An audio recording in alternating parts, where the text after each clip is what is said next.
It's the easiest way to stay up to date on all things local while on the go. Read it on your smartphone or tablet. Download now by searching Bakersfield Californian in the Apple, Google, and Amazon app stores.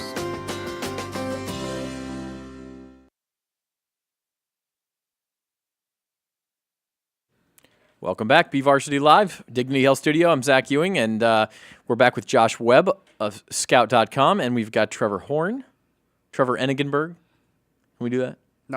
No, doesn't work. No. You don't look like an Enigenberg. Nope. You'd never pass muster in that family. Nope.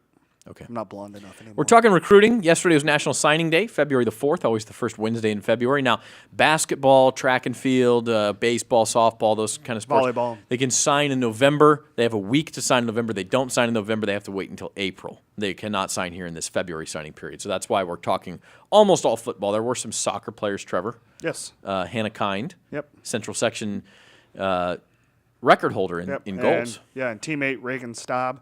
3 varsity players from the Frontier girls soccer team. Hannah Rogers. Yep. We're gonna forget all the names, aren't we? You got them? Yep. I got them. I'd have to go down the list. Andrew Mendoza from Frontier's boys soccer team. Hannah Rogers, and we also have Cameron Madeline Bax Grimes. Yeah. And Madeline Grimes. Yeah, that's it. Yes. Yep. Okay, so those were the soccer players. BHS had some football players sign. Yep. Blake Pierce at Frontier signed. Marcus Bruce and Nigel Brooks at BHS. So it was a big day, and you and I were sort of around. Unfortunately, Tyrell Eddington also from East. That's right. The video I took, the file got corrupted. Yeah. So we will have that later on a blog. Nice I will put that on a blog later. But we will have it. But all the places you were at BCHS, Liberty, and East yesterday. Yes, I was. Right? Okay. So let's roll that video and let's see kind of what signing day was all about here in Kern County. I mean, it kind of means that it's more than, I'm kind of representing more than just me here. I'm representing all the kids, that, have this dream. And, especially for me, being an African-American male, this isn't necessarily something you see every day.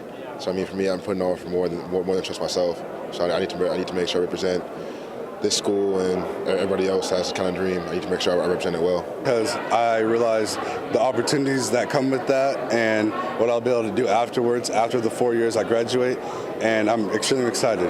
I woke up so early and I just couldn't go back to sleep. I was so excited to go to the doctor and for him to say that I'm cleared.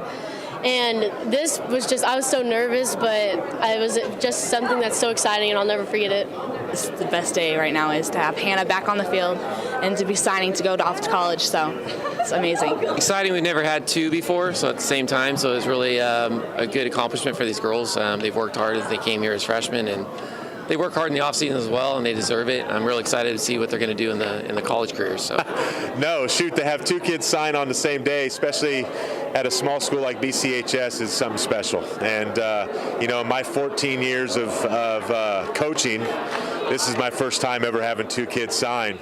So it's cool. And not only that, I think to the prestigious organizations and schools they're going to, it just speaks a lot to the type of kids they are. I think that's the biggest thing. I lost hope for a while, but then after a while, the coach ended up coming by, and then we got back together, got back in contact, and then from there on out, it became a great process, and they stayed along my side the whole way. Even though I'm hurt, they still wanted me, so I'm proud, and I'm glad to be a part of Hornets. Brandon Scott, wide receiver for Liberty. You're headed off to Colorado State. How much does this day mean to you? This day means a lot. I've been looking forward to this day for a really long time, since freshman year, and it's been a dream come true. What's it mean to you to also sharing this moment with Braylon, with Ruben, with Alex? It's a great experience. I have all these guys. Most of them I've been playing with, like Ruben, since I was 11 years old. So going through this process of going to the next level and going to play college ball was one of our dreams. Is amazing.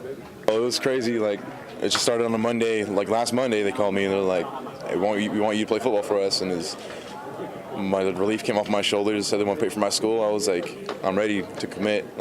It's something I really want. Something to bring some honor to my family, Absolutely. I actually emailed every coach on every Ivy League roster, and the only one that responded back to me was you. And so I would just say, keep working. I know it gets discouraging. It's just a grind. But all you have to do is, you'll find a home. Just keep doing what you're doing. Do the best that you can, everything you do, and it'll fall in line. It's exciting for our program and for our school. They're great kids, but anytime a kid gets to go get an opportunity to get a diploma, playing a game of football or whatever it is they choose to play, but they get the opportunity to get their school paid for, and at the end of the day, they can have a diploma. It's an exciting day for us. That's what we do it for. So that was Trevor's recruiting saga from yesterday. Good stuff, Trevor, as always. And if you didn't read it in the Californian this morning, you could check it out on Bakersfield.com or the TBC mobile app. Good story, kind of a roundup of everywhere we were yesterday, but also a separate story on two guys in Bakersfield going to Yale. And we heard Alex Galland at Liberty talking about how he got to go to Yale by writing those letters, finding a home. And then R.J. Oliver's a good story, too. Guys transferred a lot in high school. Mm-hmm. He looked for a home, and then he's going on to the Ivy League as well. Well, and the biggest thing, too, is that not even going D1. I think the biggest argument and the biggest conversation is these kids think that you can only go D1, and that's not the issue. Yep. You're going to get the same education. You're going to get probably a better it's Yale. No. I'm Yale's not just talking about too, Yale. But I'm just saying across the board, D1, you see all these kids talk about, I got to go D1, I got to go D1. Why? Why not go D2, NAIA, D3, and enjoy your college experience? Get time to play, but enjoy the environment. That it's not just about going D1. Yeah, for sure. Well, we do have Chris Barnes and Lawrence White on their way in. Well, Chris Barnes is here, and Lawrence White supposedly on his way in, right? Yeah. In the meantime, Trevor, should we talk a little basketball? What's going on? Let's pull up those slides. Basketball's only got a couple of weeks left here in the regular season. So if we have those, Chris, if you have them handy, I know we were going to do that later, but here's your boys basketball top 20 from this week. Again, these are Monday. These are not updated through Tuesday and Wednesday's games. There's Lawrence right behind us. He's here too. Hello, Lawrence. Okay, Trevor. We see BHS for the first time this year, and I don't think a close loss to Liberty will knock them out. I've seen BHS 3 or 4 times already this year. No, I mean in the rankings. Yeah, in the rankings, because that was coming off the win at Stockdale last week, and obviously Bakersfield lost to Liberty, which was a tight game for the first 16, 20 minutes, and then Liberty was able to kind of break loose. But that win over Stockdale kind of put them up. Stockdale, fell to 1-3 in league before they got a win the other night, and so it's kind of a topsy-turvy, really. And it's funny, if you look at SWYL and boys going into tonight, it's 5-0, 4-1, 3-2, 2-3, all the way across line. It's completely symmetric in the way it is, with Centennial obviously being number 1 in league, Liberty 2, BHS 3, Stockdale number 4. Yeah, so we go down the line. Lemoore moves into the top 25 with a win against Hanford, and then Sunnyside kind of topsy-turvy in their league. So let's go ahead and move those on. Fresno Bullard kind of a little shaky like Roosevelt is. Trevor, I want to talk about Ridgeview because Ridgeview is obviously a talented team, and they're winning games, but they've been a little bit shaky. Gosh, they dropped the game to East, which you wouldn't have expected. They had trouble with Independence last night. It's a new coach. I don't know. I don't know how to feel about Ridgeview. I don't either, because you look at them on paper and you look at them, you call them a bus team, and usually that phrase is used for football teams. But you see them step on the court, and they're huge, and they're athletic, and they do a lot of great things. But yeah, it's like a 3-point win over Independence. Really? A loss to East? Really? I mean, is that just a little slump mid-season? Maybe they'll get together. We'll see. I feel like poor East is getting picked on because I use them as sort of the, I guess you could say, the tackling dummy in a post earlier. So, well, the problem is that with East, they were 4-14 going in the league, but now they've got wins over Ridgeview and Mill Henderson can coach. And Golden Valley, and they played BHS really tightly a couple of weeks ago, where they were down by 27, and they got it. They went on a 15-0 run there in the third quarter and really started to play very well. They have key components. They're not going to battle for the league title. They're the spoiler. But they are definitely the spoiler. Okay, let's look at the top Fresno's 10. They go from unranked to 11 because they started to get some really good wins. Okay. And they're undefeated in the league. Clovis North, Clovis East, both 3-3 in the track, but still playing well. Central's undefeated. Central undefeated. And it's funny because they're undefeated in track since they lost to Liberty in the MLK. And we've seen Central quite a bit down here in Kern County because they played in the Garces tournament. That's a Central team that lost to Chavez you don't during want to the play Garces now, tournament. And then they've really turned it on. And that's a team. Epps is a great coach. He came over from Mission Oak, who we'll see, who's very high in the rankings. That guy can coach. Yeah, move into the top 5 Liberty here. does not move in the rankings.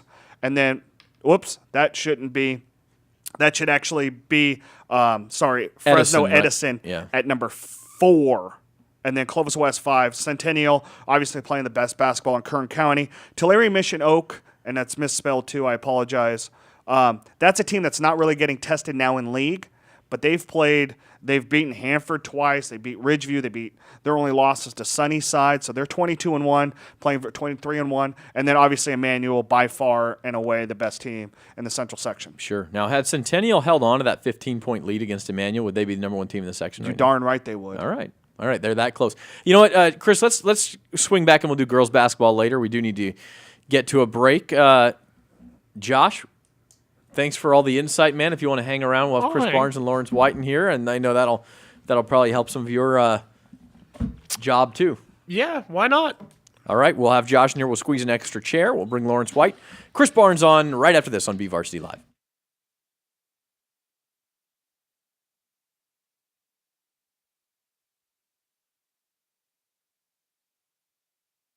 Welcome, everyone. Nissan of Bakersfield has everything